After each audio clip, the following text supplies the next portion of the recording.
Board exams തുടങ്ങാൻ ഇനി വെറും 30 ദിവസം മാത്രം. ടെക്സ്റ്റ് ബുക്സ് ഓപ്പൺ ചെയ്യുമ്പോൾ തന്നെ ഇതെല്ലാം എങ്ങനെ പഠിച്ചു തീർക്കും എന്ന ടെൻഷനാണ്. കുറച്ചുകൂടെ നേരത്തെ പഠിച്ചു തുടങ്ങിയാൽ നന്നായിരുന്നു എന്നിപ്പോ ചിന്തിക്കുന്നു.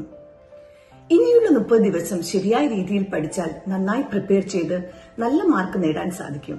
അതിനുള്ള സയന്റിഫിക്കലി പ്രൂവൺ സ്ട്രാറ്റജീസ് നോക്കിയാലും. Don't panic, plan clearly. ആദ്യം ചെയ്യേണ്ടത് 30 ദിവസത്തെ ഒരു സ്റ്റഡി പ്ലാൻ ഉണ്ടാക്കുക എന്നതാണ്.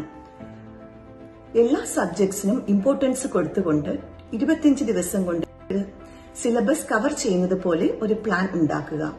ഓരോ ദിവസവും 2-3 ചാപ്റ്റർ ഓരോ സബ്ജക്റ്റിൽ നിന്നും പഠിക്കുകയും ചെയ്യണം. ഒരു ദിവസം 7 മണിക്കൂറെങ്കിലും പഠനത്തിൽ സ്പെൻഡ് ചെയ്താൽ മാത്രമേ ഈ 25 ഡേയ്സ് കൊണ്ട് എല്ലാ സിലബസും കവർ ചെയ്യാൻ കഴിയുള്ളൂ.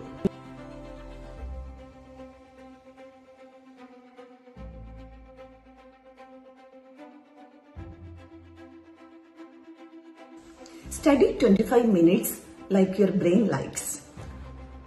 ബ്രെയിനിന്റെ ഫോക്കസ് സമയം എന്ന് പറയുന്നത് 25 minutes to 30 minutes എന്നുള്ളതാണ്. 25 minutes പഠിക്കുകയും 5 മിനിറ്റ് ബ്രേക്ക് എടുക്കുകയും ചെയ്യുക. ബ്രേക്ക് സമയത്ത് മൊബൈൽ ഫോൺ സ്ക്രോൾ ചെയ്യരുത്. കുറച്ച് നടക്കുകയോ വെള്ളം കുടിക്കുകയോ ചെയ്യാം. ഇതിനെ പൊമഡോറോ ടെക്നിക് എന്നാണ് പറയുന്നത്. Practice and recall. കണ്ടിന്യൂസ് ആയി റീഡ് മാത്രം ചെയ്യാതെ ഇടയ്ക്ക് പഠിച്ച കാര്യങ്ങൾ ഓർത്തെടുക്കാൻ ശ്രമിക്കുകയും ചെയ്യുക. അപ്പോഴാണ് മെമ്മറി ശക്തമാകുന്നത്. Even if you struggle to remember, that struggle is building memory. ഓർത്തെടുക്കാൻ സ്ട്രഗിൾ ചെയ്താലും ആ സ്ട്രഗിൾ നമുക്ക് മെമ്മറി ഉണ്ടാക്കുന്നു. Take mock test. Time bound ആയിട്ടുള്ള ടെസ്റ്റുകൾ എഴുതി നോക്കുക. എക്സാം സമയം 3 മണിക്കൂറാണെങ്കിൽ 3 മണിക്കൂറുള്ള ക്വസ്റ്റ്യൻ പേപ്പർ സെലക്ട് ചെയ്ത് അതിന് ആൻസർ എഴുതി നോക്കുക. സാമ്പിൾ ക്വസ്റ്റ്യൻ പേപ്പേഴ്സ് സോൾവ് ചെയ്യാൻ കൂടുതലായി ശ്രമിക്കുക.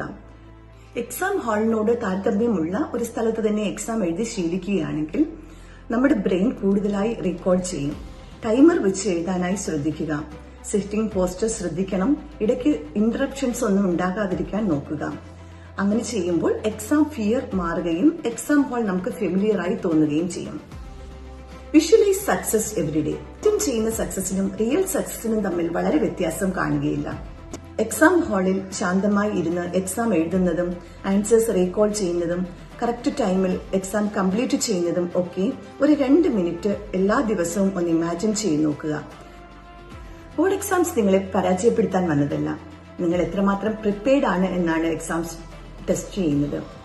It is not too late to start. So start today. Keep learning, keep growing.